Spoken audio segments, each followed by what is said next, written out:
I watched with satisfaction as 2 trucks pulled up to my house, the hum of their engines marking the beginning of something I had waited for with cold, calculated anticipation. My cheating wife, Jessica, and her affair partner were upstairs, probably thinking they had more time to finish their twisted little fun. They didn't expect this. No one ever expects the tables to turn this hard. As the movers stepped out of the trucks and started walking toward the house, I lit a cigarette, leaning back on the porch railing, keeping my cool. The breeze carried the smell of fresh pine from the yard, but the scent did nothing to ease the storm brewing in my chest. If anything, it fueled the fire I'd been holding back for too long. I had known for months. It started with the little things, Jessica's constant texting, the way she suddenly became obsessed with her appearance, and the late nights out with the girls. But I wasn't a fool. I know what a liar looks like when they're trying too hard to cover their tracks. I followed her once, saw her climb into some guy's car, laughing like she hadn't a care in the world. The pieces of the puzzle fell into place so fast it made my head spin. After that, I did my homework. Hired a private investigator. I had pictures, timestamps, even video clips of their little trysts. They weren't just fooling around, they were rubbing it in my face, treating me like some oblivious idiot. The movers reached the door just as the sheriff's car pulled up. I had planned this all down to the minute. I flicked my cigarette to the ground, crushing it under my boot with a finality that mirrored how I felt. The door opened, and one of the movers gave me a quick nod. I nodded back, signaling them to go inside. Meanwhile, Jessica and her boy toy were probably still under the covers, thinking the world was on hold for their disgusting affair.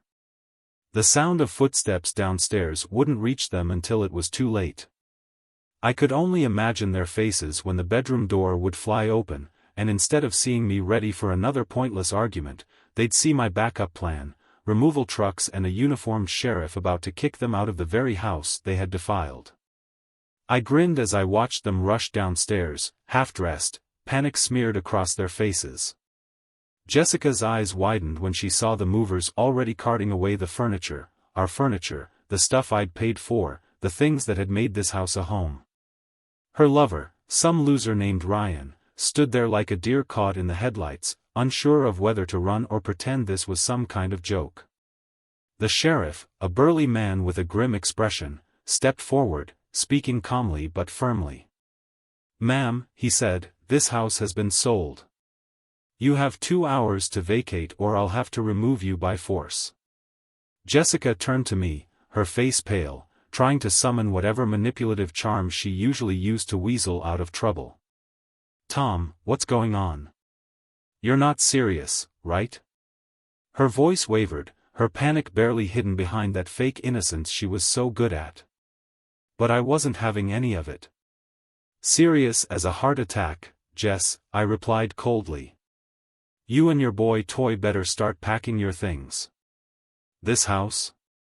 It's no longer yours." Ryan, the idiot, had the nerve to speak up. "Man, this is crazy. You can't do this. We'll be out in an hour, just chill." I stepped toward him, my gaze drilling into his. "You should be grateful I'm not doing more than this, Ryan. You've got an hour. Maybe less if I feel like it." I could feel my pulse pounding in my ears, but I wasn't angry, not anymore. The anger had burned out, replaced by a kind of cold satisfaction. This was just the start of what they both deserved. For months, I had been the fool, but not anymore. Now, I was the one in control. Jessica stammered something, but I had already turned my back on them, walking toward my car. I had better things to do than stand there listening to her pathetic excuses. The sound of the movers loading up the truck was all I needed to hear. I didn't look back as I walked to my car. I could hear Jessica scrambling behind me, her footsteps loud on the hardwood floors we had once picked out together. Funny, how little those things mattered now. Everything we had built, everything that was supposed to mean something, it all felt like a lie, like a bad joke, and I was the last one to get the punchline. Tom. Tom, wait. Her voice had that shrill, desperate tone I'd heard before, usually when she was trying to talk her way out of trouble. She had no idea what kind of trouble she was really in this time. I stopped just before opening my car door, turning to face her. She stood there in the doorway, barefoot, wearing nothing but a robe she probably grabbed in a rush. Her hair was a mess, her face flushed, definitely not the look of a woman who'd just woken up from an innocent nap. Behind her, Ryan was lingering like a lost puppy, still shirtless, trying to figure out what the hell he was supposed to do. If I didn't hate him so much, I might have felt sorry for the guy. Tom, please, we can talk about this. What's going on? Jessica pleaded, taking a few steps toward me. You can't just sell the house without telling me. This is our home. I laughed, a sharp, humorless sound that felt like it cut right through the tension in the air. Our home? I repeated, shaking my head. Jess, this stopped being our home the minute you started bringing him into it. You made your bed, literally, and now you can lie in it. Just not in my house. Her eyes widened, but it wasn't shock. No, Jessica was far too clever for that. She knew she had messed up, she just didn't think I'd ever find out, let alone do something about it. She always underestimated me, thinking I was too blind or too weak to stand up for myself. Well, today was the day she learned how wrong she was. Tom, I'm sorry, okay? It was a mistake. I was confused, I didn't know what I was doing. She trailed off, her voice dripping with fake sincerity. I knew this script. I'd seen her use it before, when she wanted something, anything, from me. But this time, I wasn't buying it. A mistake? I echoed, keeping my voice steady. Sleeping with some random guy for months isn't a mistake, Jess. It's a choice.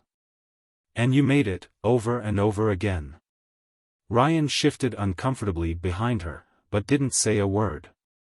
Smart move on his part, if he knew what was good for him, he'd stay out of it.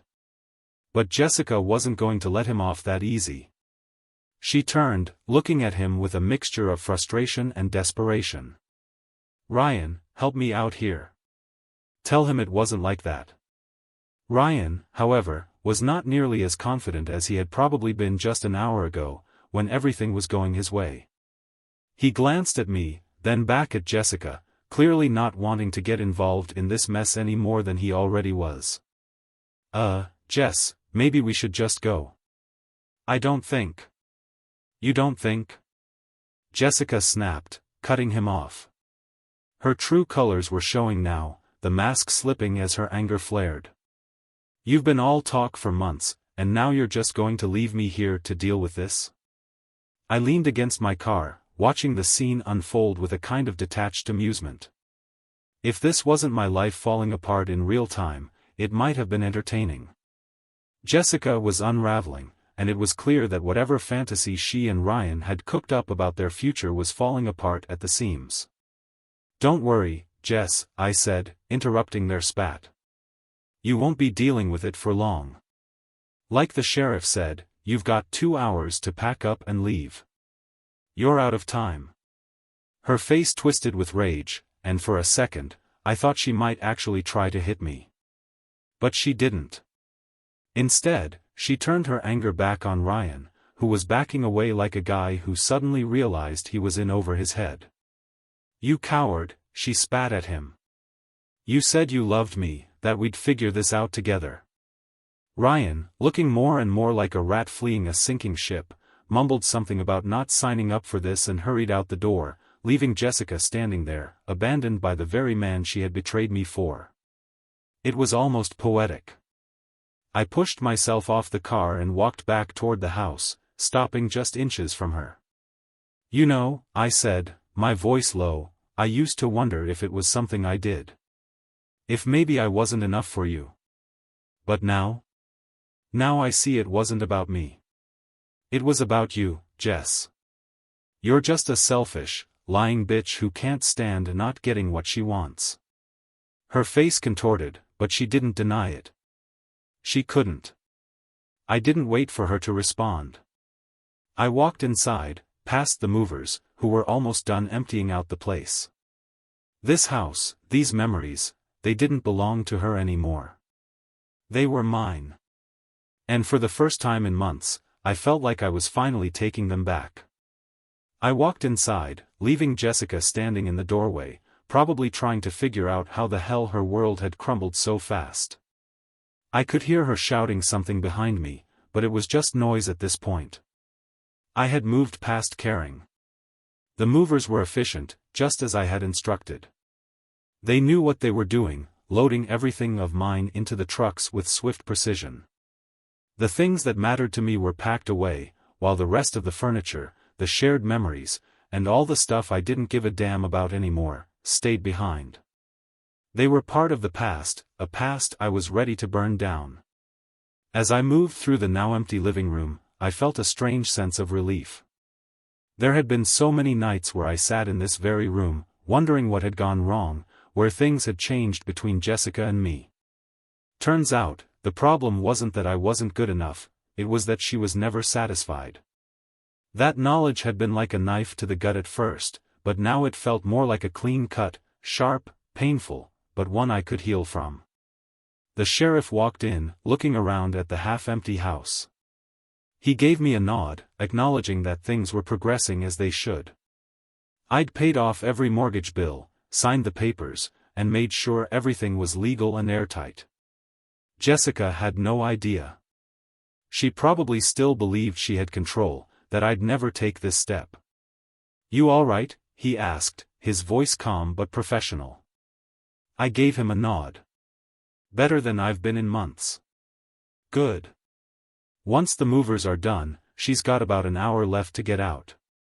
If she tries anything, just let me know." I didn't think she'd try anything dramatic, but with Jessica, you could never be too sure. She was a master of manipulation, twisting situations in her favor until they were unrecognizable. But today, no amount of lies or crocodile tears could save her. The sheriff walked back out to his car, leaving me alone with my thoughts again.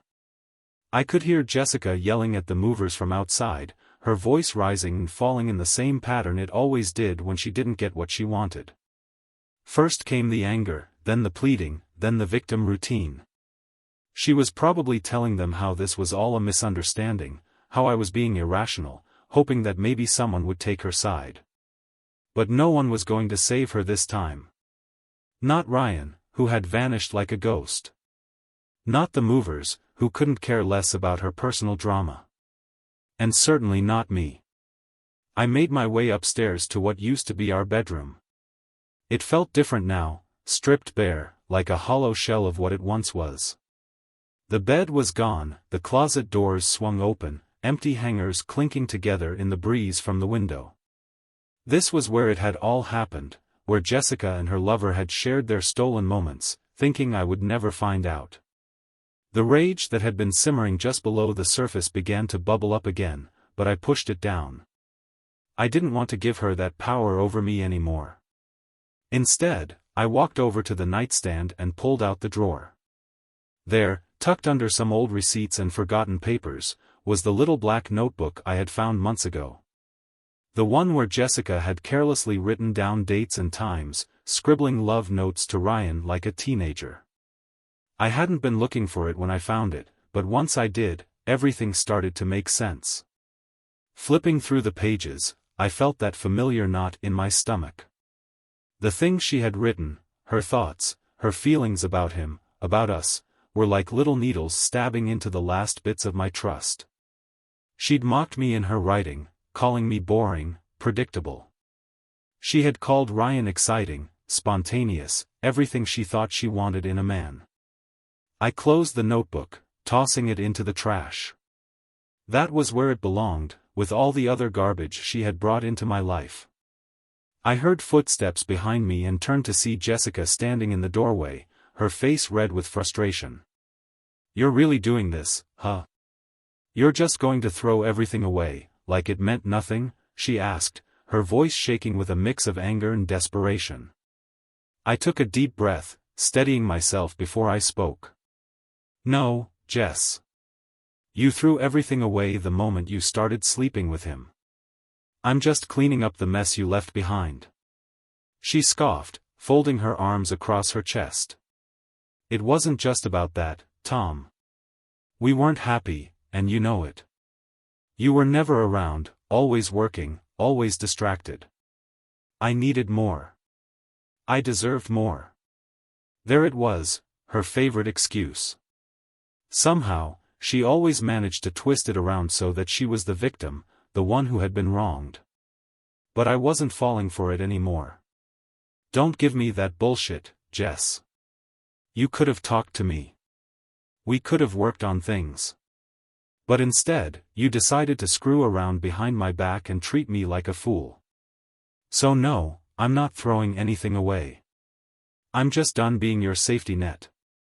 Her lips trembled as she tried to come up with another excuse, but the look in her eyes told me she knew it was over. Really over. I wasn't playing her game anymore. Tom, please, she whispered, her tone suddenly soft. We can still fix this. I'll make it right. I'll end things with Ryan, and we can start over. I stared at her for a moment, wondering how many times she had said something like this to herself, convincing herself that she could have it all without any consequences. But I had made my decision. No, Jess. There's no fixing this. We're done. Her face fell, and for the first time, I saw a flicker of real fear in her eyes. The reality of the situation was sinking in. She wasn't in control anymore. Without another word, I walked past her, leaving her standing in the empty room that used to be ours. The sound of the movers downstairs filled the silence, and I didn't look back.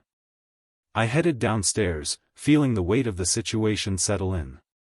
It wasn't just the end of a marriage, it was the end of a life I had invested everything in, believing it would last. As I reached the bottom of the stairs, I heard the movers finishing up.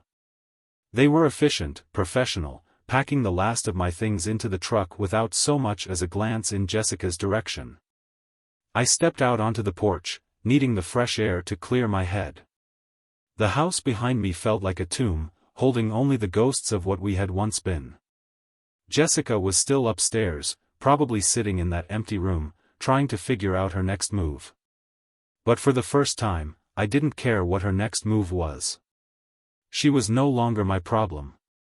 I pulled out my phone, checking the time.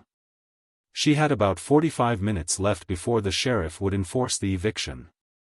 She could stay there, stew in her own mess, or pack up whatever was left and walk out with whatever dignity she still thought she had.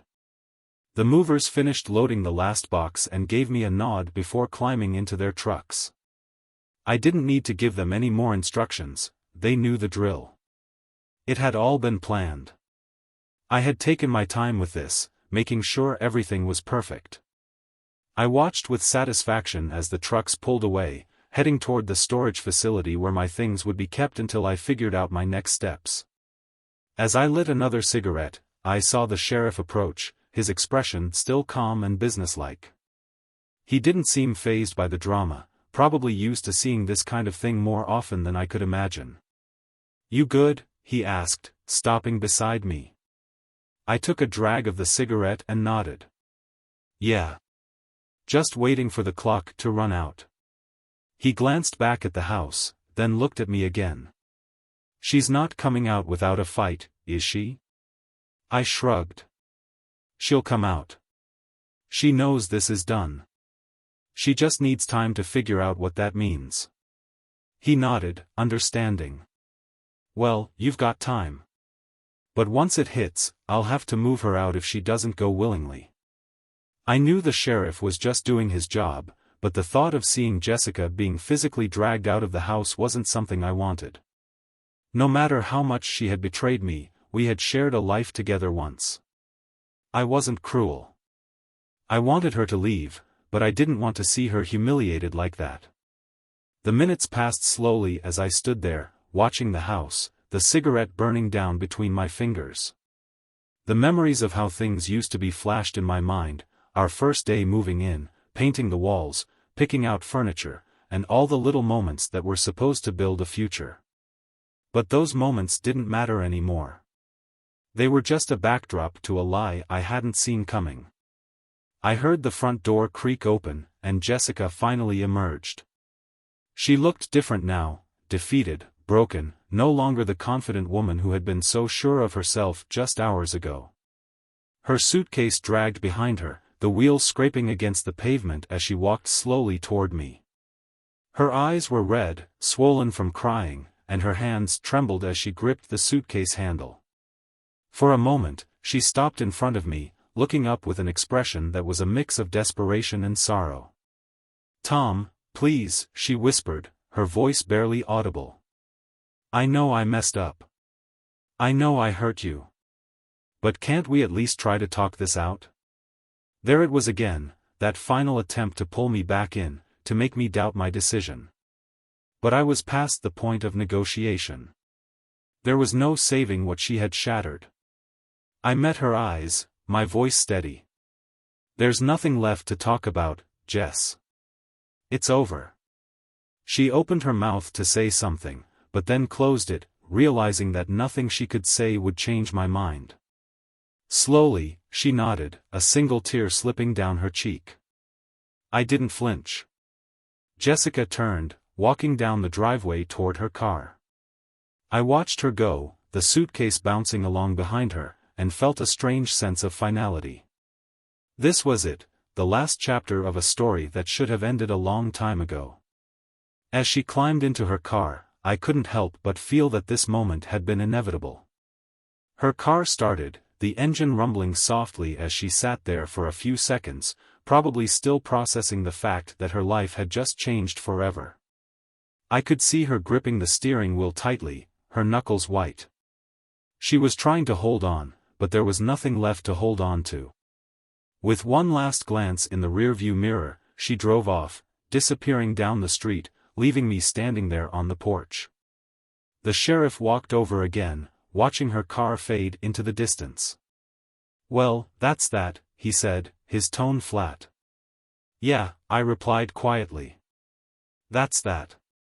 He gave me a final nod and headed back to his car, leaving me alone with the empty house and the fading smell of cigarettes and betrayal. I stood there for a long moment, letting the silence settle in around me. It felt heavy but also freeing. For the first time in months, I wasn't waiting for the next lie, the next excuse. It was all out in the open now, and there was nothing left to hide.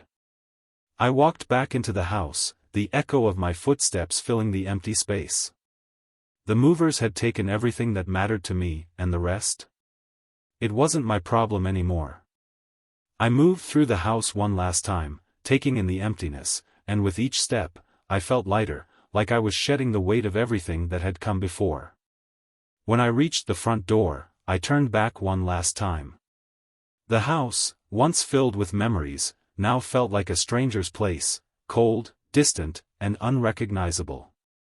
It wasn't mine anymore. I stepped outside, locking the door behind me, and walked toward my car.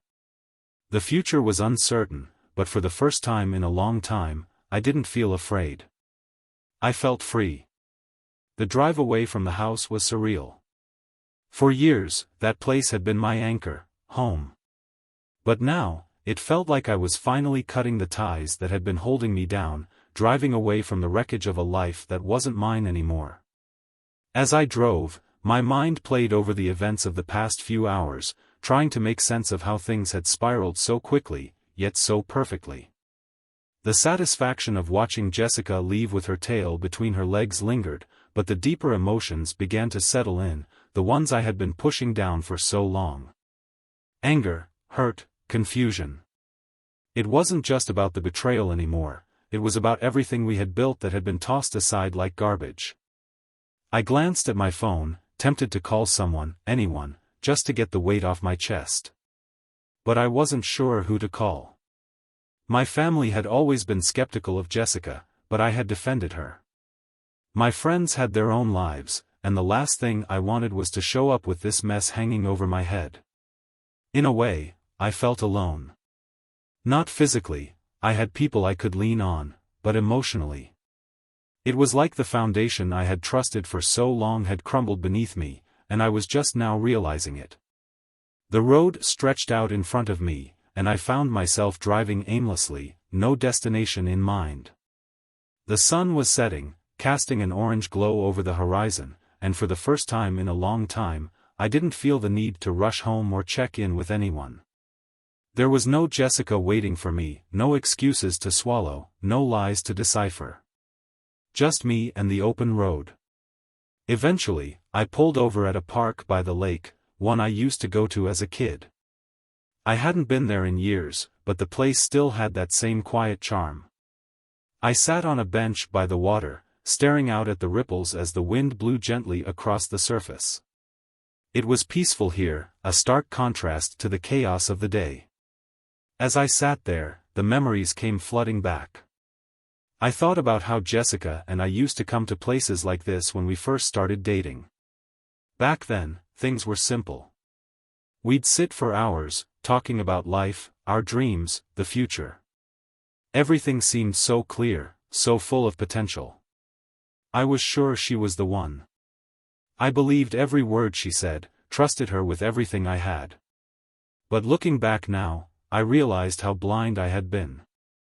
The little lies, the excuses, they had started long before Ryan came into the picture.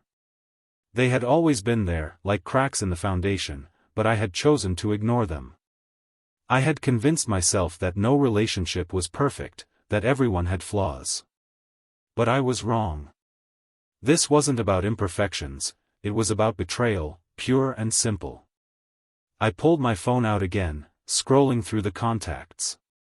My thumb hovered over my best friend Nick's name. He had been there through everything, always the one to tell me to trust my gut. And my gut had screamed at me for months that something was off with Jessica. I had just been too scared to admit it. I hit call, and after a couple of rings, Nick answered.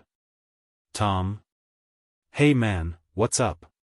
His voice was casual, like we hadn't spoken about this disaster in ages. I guess he had no idea what was going on. Nick, I began, unsure how to even start. I did it. I ended it. It's over. There was a pause on the other end, and then Nick let out a slow whistle. You serious? What happened? I filled him in, telling him everything, from the affair, to the eviction, to the moment I watched Jessica drive off for good. The more I talked, the more it felt real. Saying it out loud made the weight of it heavier, but also clearer, like I was finally able to process what had happened. Damn, man, Nick said when I finished. I don't even know what to say. I knew things were bad, but I didn't think it'd get to this point. You holding up all right? I leaned back on the bench, watching the sun dip lower over the lake. I'm fine, I guess. I don't know. It's weird. I thought I'd feel more broken, you know? But honestly, I just feel relieved. Like I've been carrying this load for so long and now it's just gone. Nick was quiet for a moment, then he said, That's because you already grieved this relationship a long time ago. You just didn't let yourself admit it until now. Trust me, I've seen it in you for months. You knew it was over, you just weren't ready to let it go. I thought about that. Maybe he was right. Maybe, deep down, I had already accepted that our marriage had been dying for a long time. I had just been too stubborn, or maybe too afraid, to end it. I wanted to believe that things could change, that Jessica would come around, that we'd find our way back to what we used to be. But that was a fantasy. And today, I had finally shattered that illusion. Yeah, I said after a while. I think you're right. It's just strange, you know? I never thought it would end like this. Not with trucks, movers, and a sheriff watching her walk out of my life. Nick chuckled softly. Hey, at least you got some closure. Some people never even get that. Closure. That word hit hard. I guess that's what this was, wasn't it? The final nail in the coffin of our marriage. And even though it hurt, even though it felt like a chapter of my life had been ripped out and thrown away, I knew it was the right thing to do. "You need anything?" Nick asked. "Want me to come by or grab a drink or something?" "Nah," I replied. "Not right now. I think I just need some time to figure things out." "Alright, man. But if you change your mind, you know where to find me." I thanked him and hung up, pocketing my phone and leaning forward on the bench, my elbows resting on my knees. The lake was calm, the sky now turning shades of pink and purple as the sun set. I felt a strange kind of peace, like I was finally free from the weight I had been dragging around for so long. As I sat there, I thought about what came next. I hadn't figured that part out yet. Divorce was inevitable, but beyond that?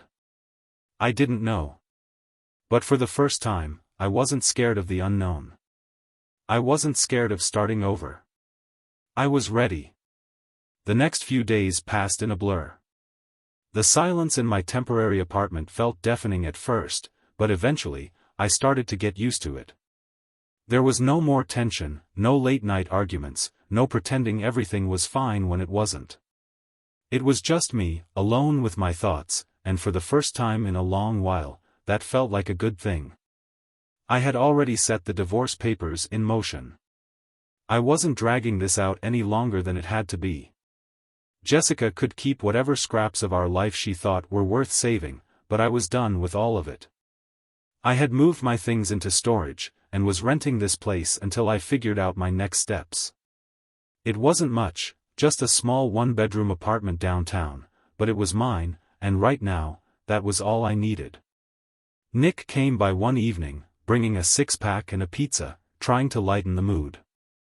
He hadn't asked for details since our phone call at the lake, and I appreciated that. We didn't need to keep talking about Jessica or what had happened. It was enough that he knew. As we sat on the couch, Nick cracked open a beer and handed it to me. "You look better, man," he said, taking a sip of his own drink. "I mean, considering everything. How's it been?" I shrugged, taking a long gulp of the cold beer. "It's been weird. Quiet. I guess that's what I wanted though." Nick nodded, setting his beer on the coffee table. "Yeah, I get that. But still, this is a lot to go through. You talk to anyone else about it?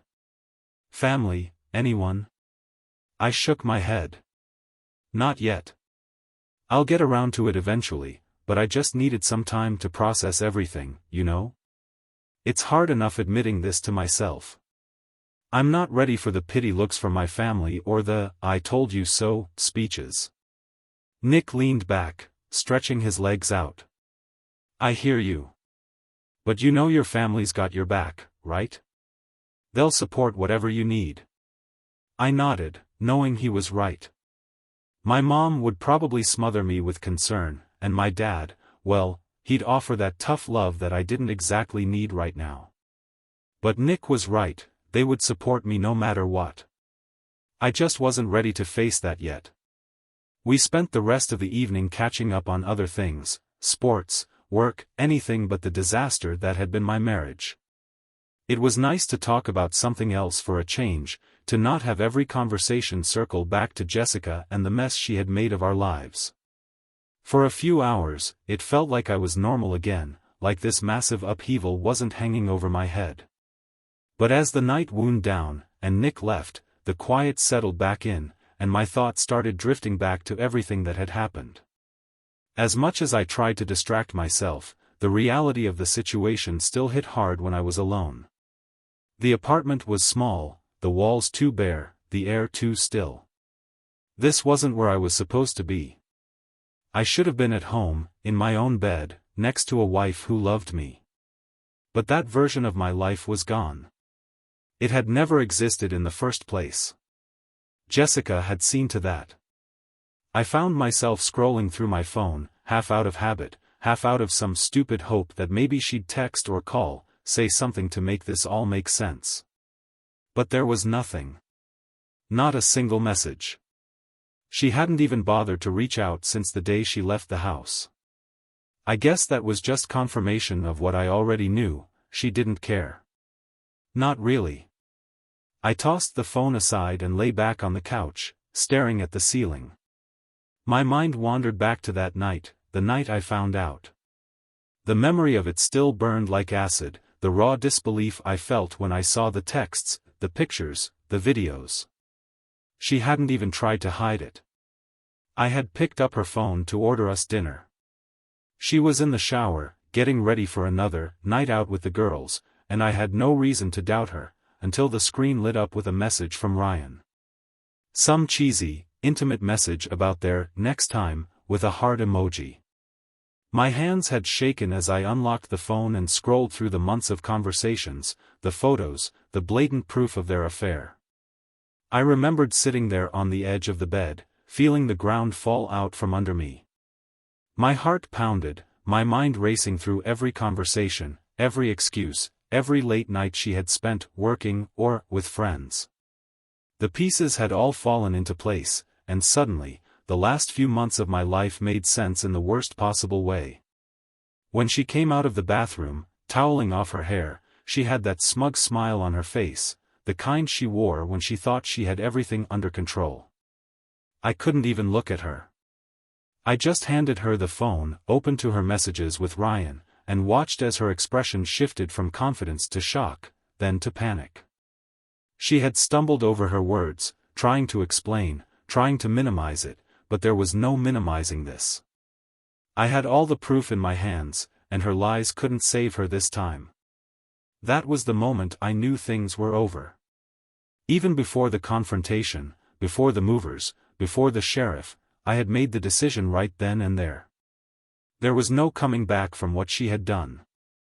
She had made her choice, and now, I was making mine. I sat up on the couch, rubbing my face with both hands, trying to shake off the memory. It didn't hurt as much now, not in the way it had that first night, but the sting was still there. The betrayal still echoed in the back of my mind, like a wound that hadn't fully healed yet. But I was getting there. Slowly. Day by day, I was piecing myself back together. It wasn't easy, but I was learning to let go of the anger, to accept what had happened and move forward. I wasn't the same person I had been before, and maybe that was a good thing. I grabbed my phone again, scrolling through my contacts until I found the number I needed. It was time to call my lawyer, time to finalize the papers and make this thing official. No more dragging it out. No more waiting. The day I met with my lawyer, the sky was overcast, a perfect reflection of my mood. I pulled up to the office, feeling the weight of everything pressing down on me. Walking into that building felt like stepping into the final round of a fight I never wanted to be part of. But there was no avoiding it. This was how it had to end. Karen, my lawyer, was a sharp, no-nonsense woman in her mid-40s who had seen more than her share of broken marriages. Her office was neat and efficient, just like her. As I sat across from her at her desk, she glanced up at me over her reading glasses, her expression neutral. "Tom, we're almost there," she said, flipping through the papers in front of her. "Just a few final signatures, and this will all be behind you." I nodded, feeling a strange sense of finality. I wasn't sad, not in the way people probably expect when you're ending a marriage. I wasn't mourning anymore. That phase had passed, burned out by anger and betrayal. Now, it was more like exhaustion, like I was just ready for this to be over. Karen slid the papers across the desk, pointing to where I needed to sign. "Once this is filed, you're officially divorced. No going back. You sure about this?" Her question wasn't accusatory. It was just her way of making sure I was ready for the consequences. I appreciated it, even though I knew my answer without hesitation. "Yeah," I said, taking the pen and scrawling my name across the dotted line. "I'm sure." She nodded, pulling the papers back and neatly stacking them. "All right, then. This will take a few days to process, but once it's done, you'll get a copy of the final decree. Everything's been sorted with the house and your assets, so you won't have to worry about Jessica trying to come after anything. Hearing her name felt like a punch to the gut, even now. I hadn't seen her since the day she left the house, hadn't spoken to her, hadn't even checked her social media to see what she was up to. And that had been hard. As much as I hated to admit it, part of me still wanted to know what she was doing, how she was handling things. But the other part of me, the part that was healing, knew that keeping tabs on her would only drag me back into that dark place I was trying to escape. Good, I said, trying to push thoughts of her aside. I just want this done. Karen smiled, but it was a sympathetic smile. She had seen this look before, the look of someone who had been through hell and back. I get it. And I know it probably doesn't feel like it now, but trust me, this is the best decision you could have made. You're better off without her. I nodded, appreciating her support. Karen had been professional through all of this, but she'd also been kind, understanding that I wasn't just another client to push through the system. I was someone whose life had been turned upside down, and she had helped me navigate that chaos. Thanks, I said, standing up to leave. I appreciate everything you've done. Karen stood too, offering her hand. Anytime, Tom. And if you ever need anything else, you know where to find me. I shook her hand and walked out of the office, feeling a strange mix of emotions. Relief, sadness, anger, it was all there, swirling together like a storm that had yet to fully clear. But beneath it all, there was also a sense of hope, a small spark of something new that hadn't been there before. Maybe, just maybe, this was the beginning of something better. The drive back to my apartment felt different this time. The sky was still gray, but I noticed the light breaking through the clouds in patches, and for some reason, it felt like a metaphor for my life. I had been living under a dark cloud for months, but now, the light was starting to break through. Slowly, but surely. When I got back to my place, I sat down on the couch and stared at the divorce papers. It was all so final, so official. I had expected to feel more pain, more regret, but all I felt was a deep sense of exhaustion. Maybe that's what closure really feels like, not dramatic or earth-shattering, just a quiet acceptance that things are over. I reached for my phone, scrolling through the contacts again. This time, I wasn't looking for Jessica or a lawyer. I was looking for my brother, Mike. We hadn't spoken much since everything went down. Not because he didn't care, but because I hadn't been ready to talk about it. But now, I felt like I needed family. I needed someone who had known me longer than this mess with Jessica.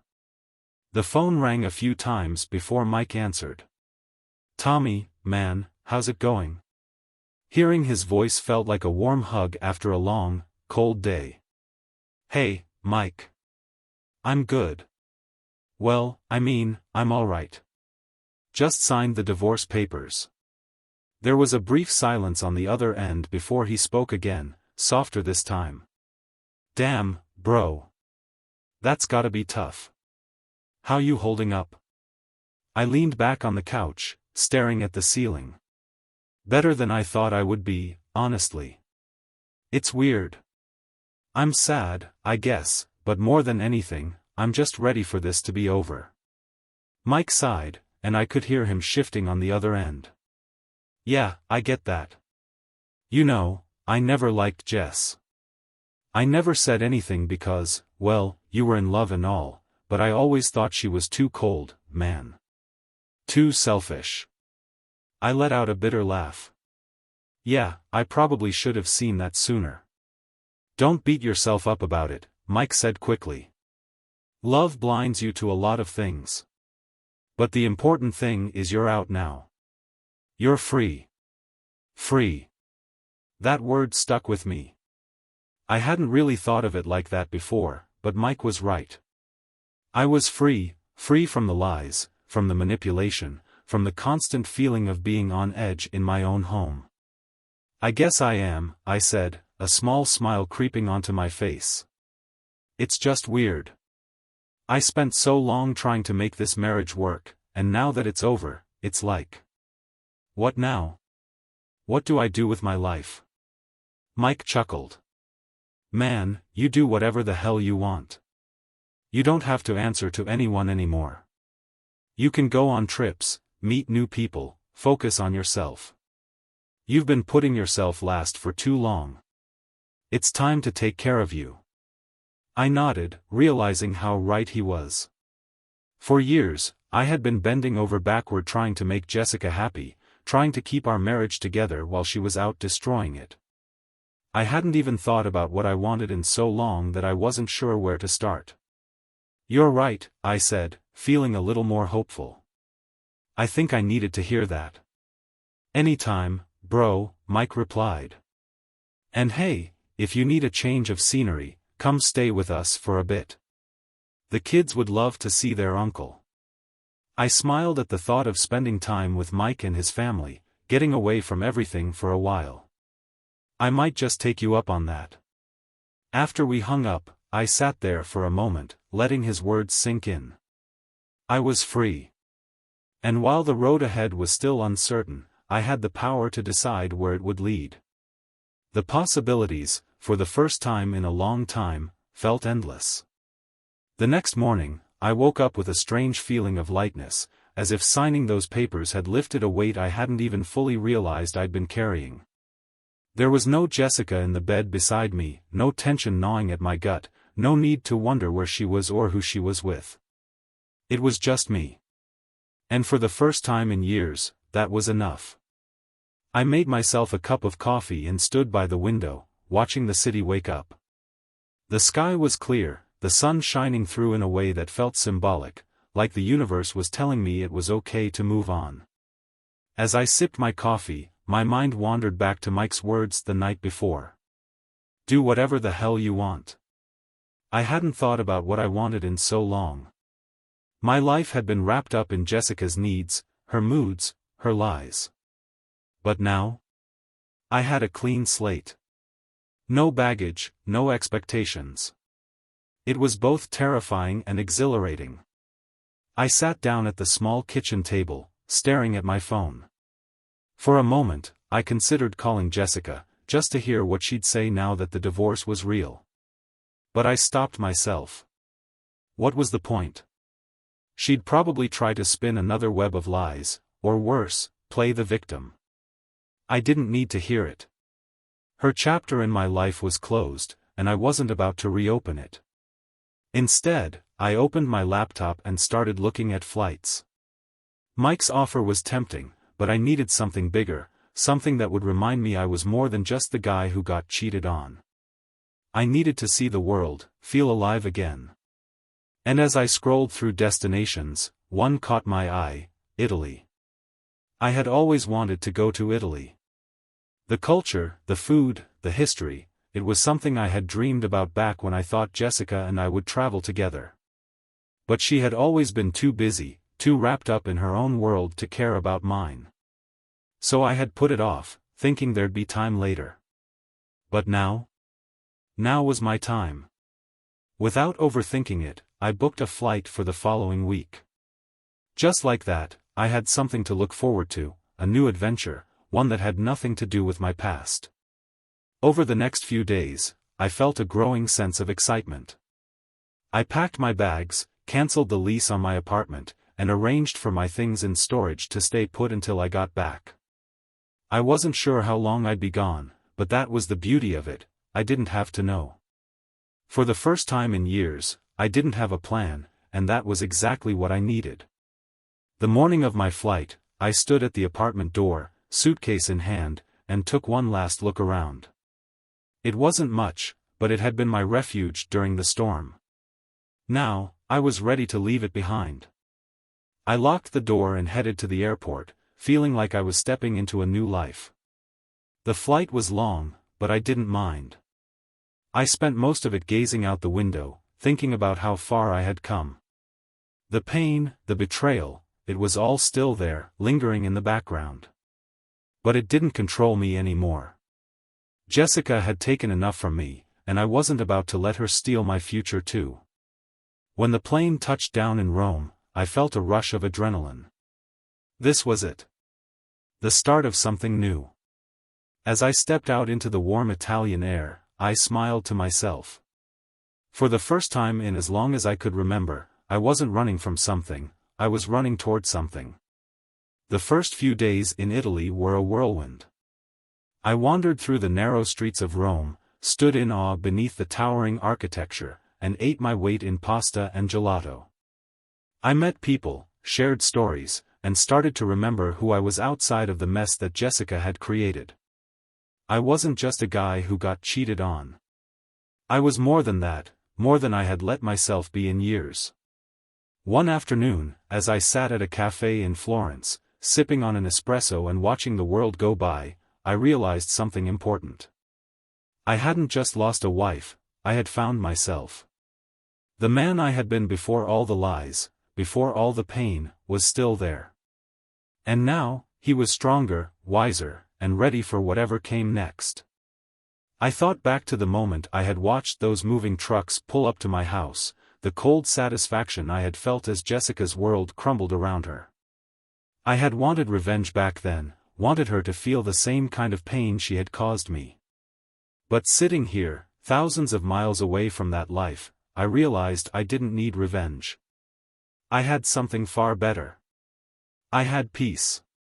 As the sun began to set over the Tuscan hills, casting a warm golden light over the city, I raised my glass and toasted to myself. To freedom. To moving on. To finally letting go. I didn't know what the future held, but I knew one thing for sure, I was no longer defined by my past. Jessica's betrayal had broken me, but it had also rebuilt me into someone stronger, someone who knew his worth. And that was the greatest revenge of all. In that moment, I felt lighter than I had in years, like a weight I hadn't even noticed was finally lifted off my shoulders. I wasn't looking back anymore. My life, my real life, was just beginning. And for the first time, it was mine. The end.